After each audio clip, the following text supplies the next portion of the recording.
Parte 4. Nigredo. La información como fantasma. Año de 1990. Centro Europeo de Investigaciones Nucleares. En la penúltima década del siglo pasado, Tim Berners-Lee idea el hipertexto y decide vincularlo con el lenguaje HTML, también de su invención, dando lugar a la World Wide Web, sistema sobre el que se asienta Internet. De nuevo, el lenguaje se alza como la estructura interna que prefigura una nueva realidad. Pero, aunque la historia haya marcado tal fecha como la que inicia el nacimiento de una nueva era tecnológica, nuevamente habrá que remontarse unos cientos de años atrás para comprender los extraños principios que operan al interior de este nuevo sistema, más concretamente, al Renacimiento. Año 1462. Trittenheim, Alemania. Una nueva alma se encarna en Johann Heidenberg, mejor conocido como Johannes Trithemius, abad de Sponheim y Würzburg. Ya a temprana edad, Johannes siente la necesidad de estudiar, pero su situación familiar hace este deseo imposible, de modo que recurre al ayuno y a la plegaria. Esta vida austera y rigurosa pronto cristaliza en una visión reveladora. El joven Johann recibe la visita de un ser con aspecto de ángel, el cual le ofrece concederle 2 deseos, así como escoger una de las 2 tablas que porta en sus manos. La primera está cubierta de signos de escritura y la segunda pintada. Trithemius formula sus deseos y decide escoger la tabla escrita, a lo que el ángel le responde: Dios ha atendido tus plegarias y te dará las 2 cosas que has pedido, e incluso más de lo que has tenido la oportunidad de exigir. El primer deseo del joven es conocer las Santas Escrituras. Del segundo tan solo podemos especular. Quizás haya sido conocer todo lo que puede ser conocido en el mundo.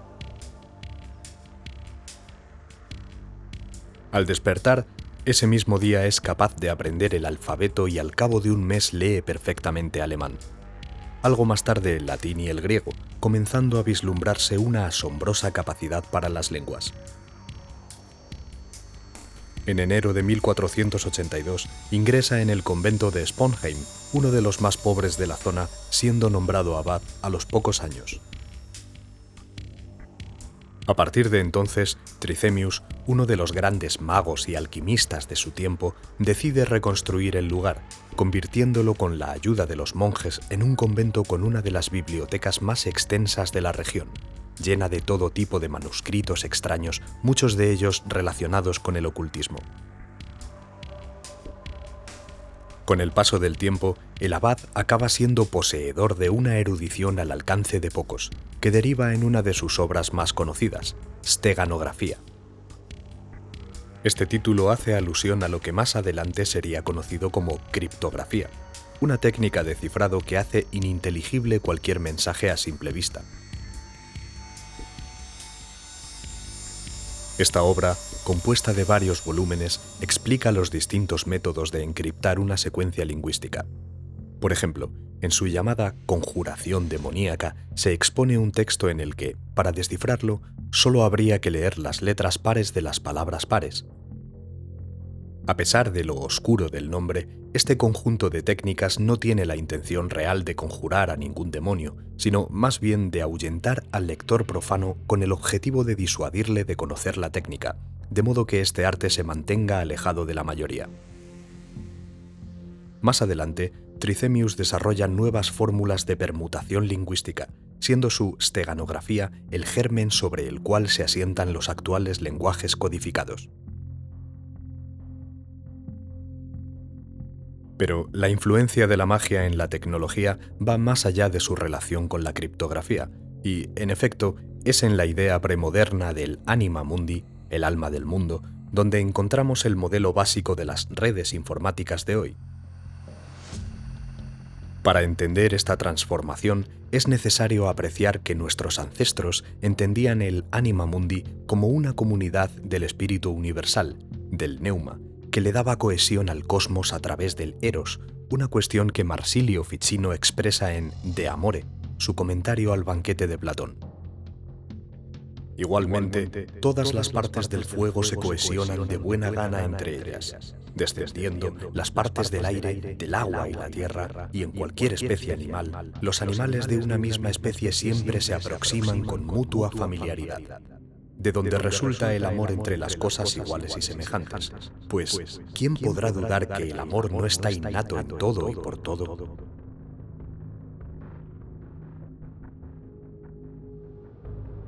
Ya para finales del siglo XVIII, la idea de este tipo de comunidad natural regida por el Eros había pasado por las manos de sabios como Alexander von Humboldt y Wolfgang Goethe, que influenciaron tanto a las ciencias de la época como al romanticismo alemán e inglés.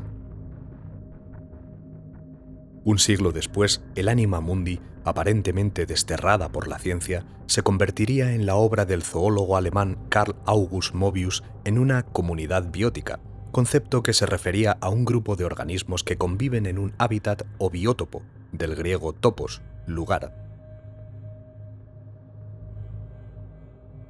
La comunidad biótica de Mobius es el ancestro directo de nuestro actual concepto de ecosistema, que sería desarrollado por los británicos Arthur Roy Clapham y Arthur George Tansley.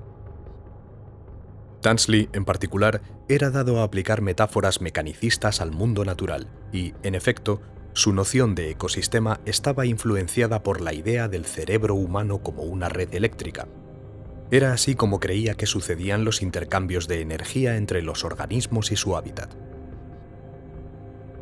Esta analogía entre red eléctrica y ecosistema terminó por imponer el mecanicismo al mundo natural, falseándolo.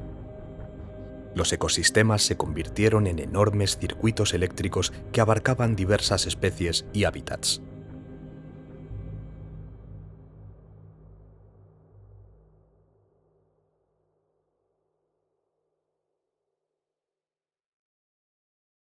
De la mano de la ecología, el Anima Mundi empezó a transformarse en un Anima Machinalis.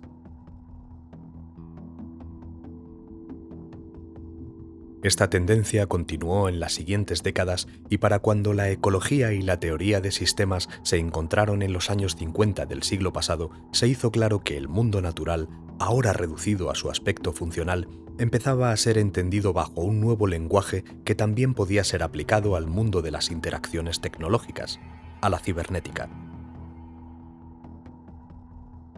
Esta nueva disciplina postulaba que todo sistema complejo podía ser descrito coherentemente a partir de ciclos de retroalimentación, feedback loops, entre una entidad controladora y un controlado, una dinámica que recuerda a aquella entre el cazador o venator y su presa, venatus. Así pues, el movimiento básico de la cibernética es una reminiscencia de la dinámica neumática que subyace a la magia erótica. De la misma manera que el círculo neumático puede describirse como un circuito cerrado entre el sujeto y sus fantasmas que ha sido intervenido por un venator, el círculo de la cibernética puede ser descrito como un circuito de retroalimentación entre el controlado, el venatus, y la información del sistema, los fantasmata, que es intervenido por un controlador, anteriormente conocido como venator.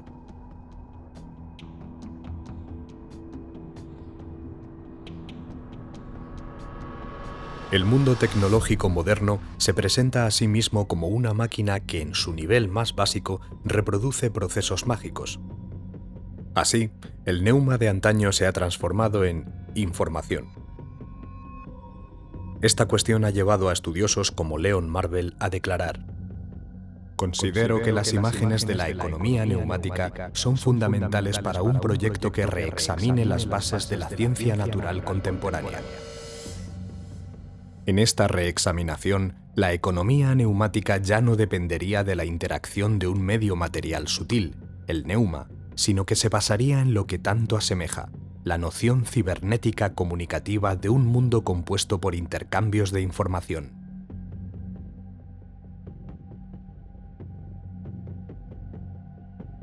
La historia de la transformación del neuma en información también es la historia de la creación del relato cibernético, un metalenguaje capaz de describir la operación de sistemas complejos.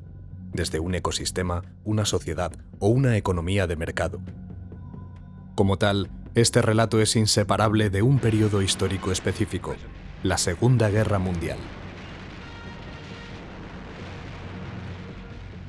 28 de junio de 1941, Estados Unidos.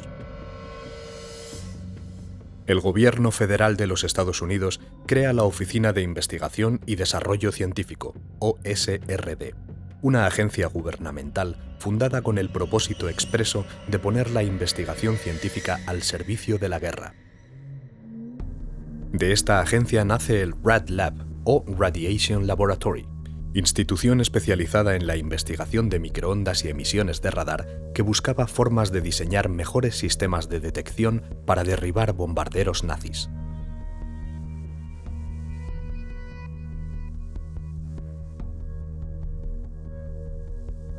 En el ambiente multidisciplinar del Rad Lab, un verdadero caldo de cultivo tecnológico, se hablan una variedad de dialectos derivados de las matemáticas, la ingeniería, la biología y la computación.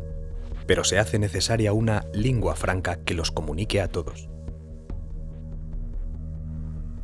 El resultado, producto de la mente de Norbert Wiener, es la cibernética, una ciencia destinada a explorar y manipular los mecanismos regulatorios de los sistemas biológicos y tecnológicos.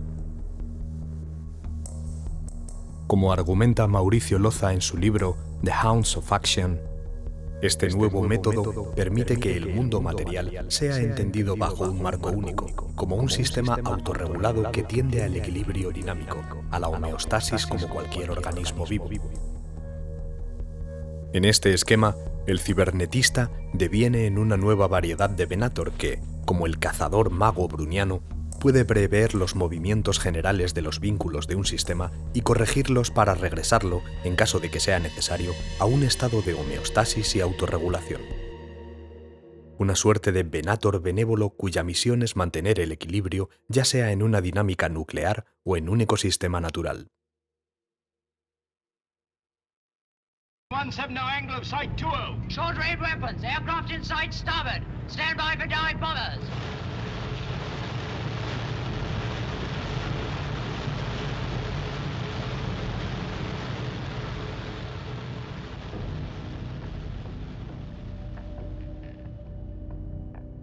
Pero esta forma de entender el mundo viene con un alto precio.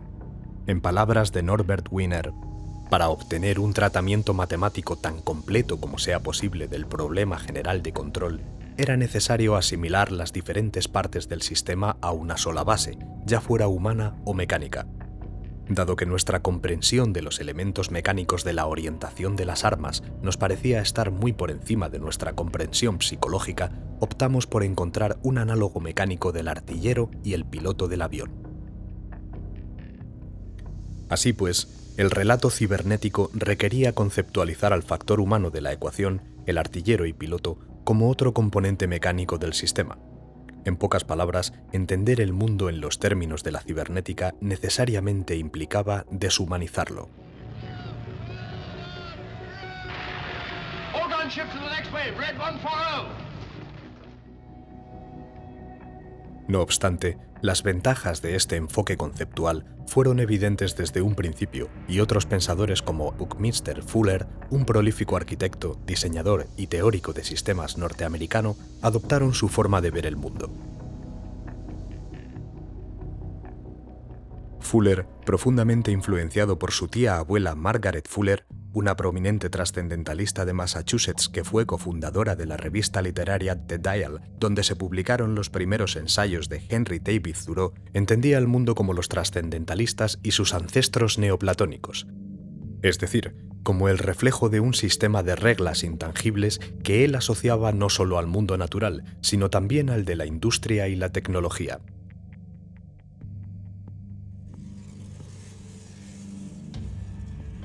Su forma de abordar esta totalidad era a través de lo que él llamaba el diseñador integral, una síntesis de artista, inventor, ingeniero, economista y estratega evolutivo que le permitiría lograr lo que el burócrata, el hombre dividido en su psique y compartimentalizado en el trabajo, claramente nunca podría: ver el panorama completo. Paradójicamente, la influencia de Buckminster Fuller se hizo sentir con especial fuerza en la contracultura, en particular en el movimiento comunalista que lo adoptó como a uno de sus principales referentes.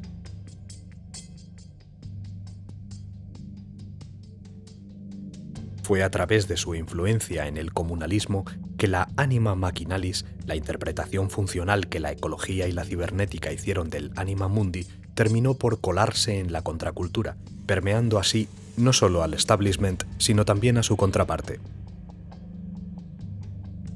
Según Adam Curtis, los comunalistas se vieron particularmente atraídos por una estructura ideada por Buckminster Fuller conocida como domo geodésico, que adoptaron como su paradigma de vivienda.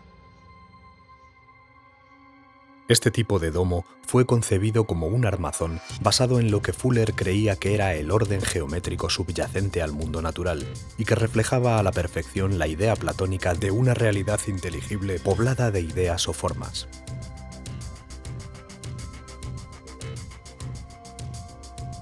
Estos armazones geométricos se convirtieron en parte integral del ethos y la estética comunalista, pues mostraban cómo a partir de unidades separadas, las varillas que componían la estructura, se formaba un todo más estable y resistente que las partes, que al reunirse en comunidad, en palabras de Gustave Le Bon, formaban un ser provisional compuesto por elementos heterogéneos soldados de forma momentánea, de un modo absolutamente igual a cómo las células de un cuerpo vivo forman, por su reunión, un ser nuevo que manifiesta características muy diferentes de las que posee cada una de las células que lo componen.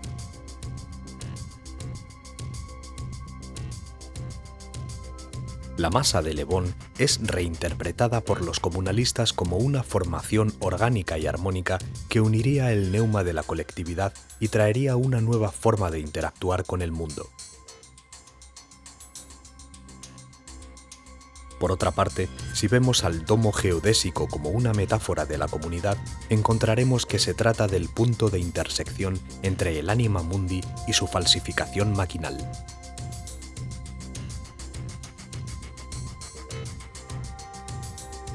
Ahora, ¿cuál es la importancia del comunalismo para nuestro tema?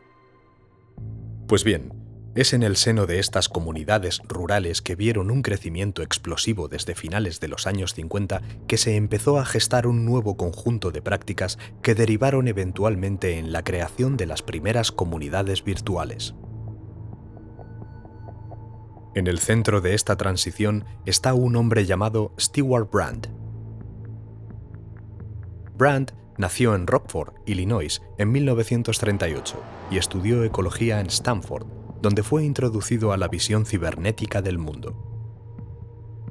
Tras terminar sus estudios, Brand comienza a sentir un interés por el arte y sus movimientos emergentes y trabaja como fotógrafo para USCO, The US Company, una comunidad artística de Nueva York dedicada a happenings multimedia liderada por el poeta Gert Stern. Allí, al cargo de todos los dispositivos que le ofrece la tecnología de la época, se encuentra con un ambiente artístico en el que la concepción de la información y la electricidad ha empezado a tomar un cariz más metafísico y se entiende como una suerte de energía mística.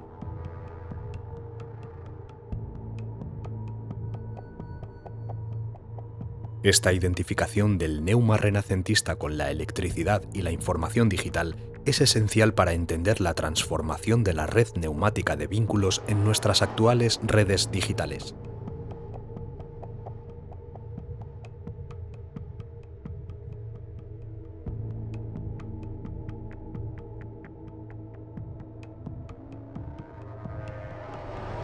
Fue a través de sus contactos con el movimiento comunalista que Brand se percató de las necesidades de las nuevas comunidades que por entonces se formaban al margen de la cultura urbana de los Estados Unidos. El reto al que se enfrentaban los comunalistas era enorme, y como pudo notar Brand, necesitaban herramientas para llevar a cabo su tarea. Para ayudarlos fundó una revista, The Whole Earth Catalog, que distribuía desde la parte trasera de un camión aparcado a las afueras del campus de Stanford.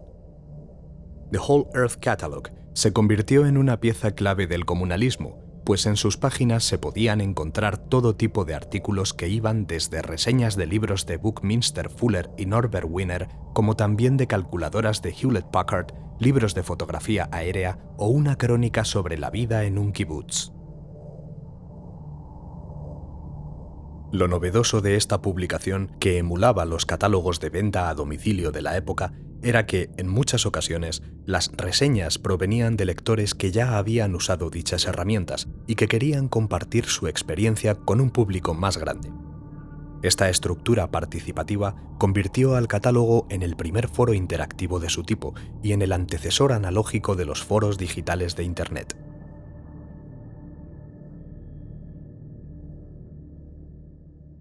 En efecto, fue Brand quien, años después, a principios de la década de los 80, idearía una de las primeras comunidades virtuales en ofrecer acceso remoto vía módem, conocida como The Well, siglas de Whole Earth Electronic Link. Los usuarios de la comunidad podían crear su propio contenido y almacenarlo en categorías predefinidas, donde otros usuarios podían acceder a este y participar en la conversación. Con The Well, las dinámicas neumáticas que caracterizaron a la psicodelia y el comunalismo entraron por primera vez al mundo virtual.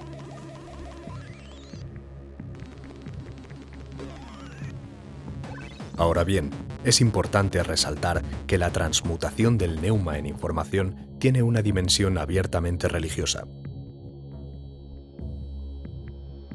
La llegada del neuma al reino digital implica una suerte de encarnación del espíritu. Sin embargo, esta metáfora tiene dos caras, y la idea contraria, que el mundo virtual se trata de una suerte de desmaterialización del cuerpo, es expuesta por John Perry Barlow, letrista de Grateful Dead y usuario recurrente de The Well. Como resultado de la apertura del ciberespacio, la humanidad está pasando por la transformación más profunda de su historia. Al entrar en el mundo virtual, habitamos en la información. En efecto, nos convertimos en información. El pensamiento se encarna y la carne es hecha palabra. Desde luego, lo que parece una virtualización desde el punto de vista de la carne es una encarnación desde el punto de vista del espíritu. Siguiendo el modelo alquímico de nuestro documental, esta operación correspondería a la primera etapa de la gran obra, el nigredo, que consiste en dar cuerpo a lo incorpóreo y hacer incorpóreo lo corpóreo.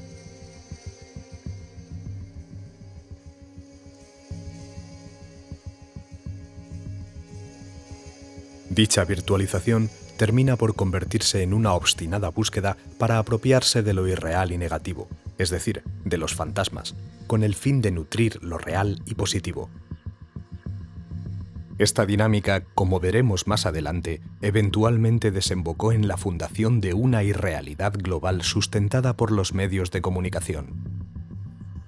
El fantasma finalmente ha hallado un hogar en la máquina.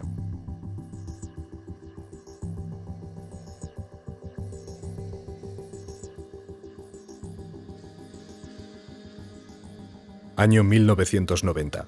Centro Europeo de Investigaciones Nucleares. Como hemos recordado al inicio de este capítulo, Tim Berners-Lee idea el hipertexto y decide vincularlo con el lenguaje HTML, dando lugar a la World Wide Web. Hagamos algo más de hincapié en este tipo de lenguaje. El HTML es un lenguaje que utilizan las páginas web, los escaparates de toda la información de Internet. Sus siglas hacen referencia al Hypertext Markup Language, lenguaje de marcas de hipertexto, y su principal característica radica en que este lenguaje no incluye en su código fuente los elementos que la componen, sino que los llama a través de hipertextos que están alojados fuera de este. Curiosamente, el inicio de la página está conformado por la etiqueta head, cabeza en inglés. Esta analogía del HTML con el cuerpo humano no termina ahí. Si la parte superior del código de una web es la cabeza, la intermedia es el body o cuerpo y la inferior es el footer o pie. En cierto modo, la cabeza invoca aquellas fórmulas que componen las partes del cuerpo y ofrece al usuario su información básica en el pie. Ahora bien, Si entendemos a la información como la más reciente iteración del neuma, tiene lógica pensar que la corriente neumática esta vez funcione de un modo algo distinto a como lo proponía la escuela estoica. Así, el órgano que sustituye al antiguo hegemonicon o corazón esta vez es la cabeza o head, la cual recibe la corriente neumática y la transmite en forma de fantasmas comprensibles, texto e imágenes, que son captados por el cuerpo o body. Aunque seguramente de modo inconsciente, Tim Berners-Lee olvida al corazón en la creación de su propio lenguaje, no existe la etiqueta heart. Esto, desde un punto de vista poético, confirma el camino abierto por este nuevo código, que hace énfasis en el intelecto y no en el instinto o la emoción. Por otra parte, este sistema nos recuerda a la steganografía de Johannes Trithemius, según la cual la pista para saber qué tipo de decodificación necesitaría el texto radica en la conjuración demoníaca, lo cual no es otra cosa que un ardid para disuadir al intruso profano. En cierto modo, con el código HTML ocurre lo mismo. Las etiquetas iniciales o llamados no son otra cosa que un mensaje codificado para traer a la página otro lenguaje sin el cual ésta no podría existir. En cierto modo, el HTML es una conjuración a otros lenguajes más complejos como el CSS o el JavaScript. Así, un estudiante que solo haya aprendido HTML solo podría comprender la estructura de una página web de modo parcial, tal como le ocurriría al profano que se acerca a las steganografías de Trithemius.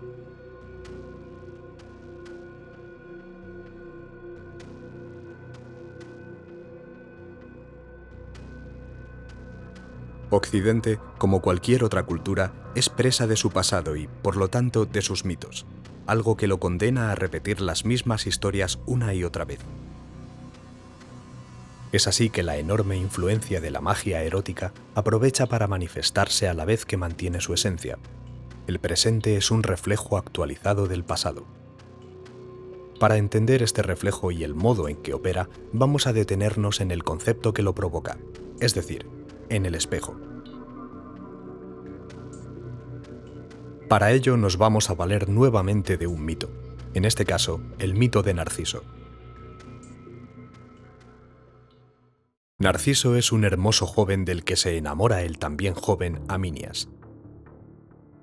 Pero Narciso le rechaza, regalándole una espada en lugar de su amor. Desesperado, Aminias se suicida clavándose dicha espada, no sin antes pedirle a Némesis, diosa de la venganza, que castigue a Narciso haciéndole conocer el dolor del amor no correspondido. Entonces, Narciso, al asomarse a un río, contempla su imagen reflejada en la superficie del agua y se enamora de ella. Al tratar de besarla, cae al agua, se da cuenta de su error y se suicida usando también la espada. De su sangre, dice esta leyenda de la región griega de Beocia, surgió la flor que desde entonces lleva su nombre.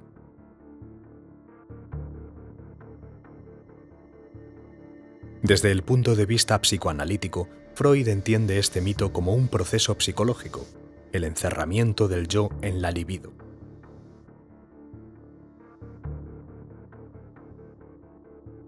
Sin embargo, para entender la relevancia de este mito para nuestro tema, debemos rastrear su evolución a lo largo de los últimos siglos.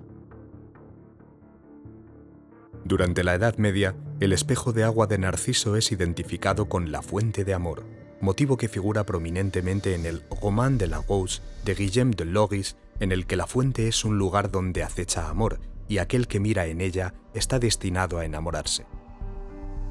El motivo de la fuente, entendida como un espejo de agua, tiene una curiosa relación con la teoría de la visión de Empédocles, pues tanto en el ojo como en la fuente domina el elemento acuoso, de modo que en él se reflejan las formas sensibles, como en un espejo. Así pues, el ojo actúa como un espejo que refleja la imagen de la amada en sus aguas. Nos enamoramos mirando la fuente de amor en los ojos de nuestros amantes.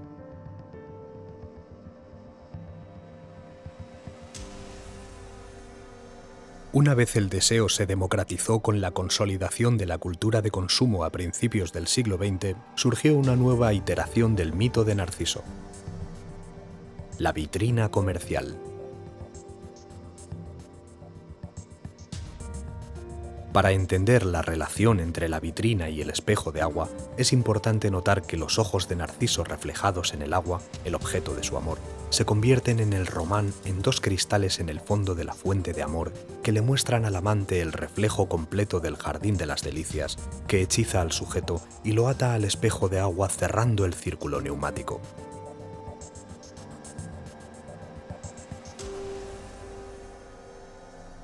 Tal como el espejo refleja las cosas que puede abarcar y que están enfrente tal como ellas son y sin deformación, tanto en su color como en su contorno, así sucedía, me podéis creer, con estos cristales, de idéntico modo, los cuales mostraban todo aquel jardín a quien esas aguas contemplar quisiera.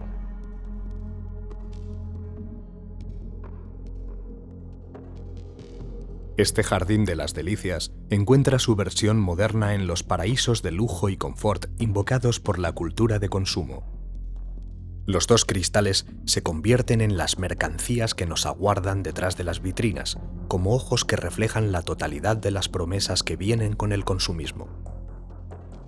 En un comentario que recuerda la teoría de la visión de Empédocles, John Wanamaker, uno de los pioneros del marketing y fundador de la tienda de departamento de Filadelfia que lleva su nombre, se refería a las vitrinas como ojos para encontrarse con otros ojos. A lo largo del siglo XX, la superficie translúcida donde solían reflejarse los fantasmas de la amada se transforma en televisores y pantallas de cine y, más recientemente, en teléfonos móviles, tabletas y portátiles.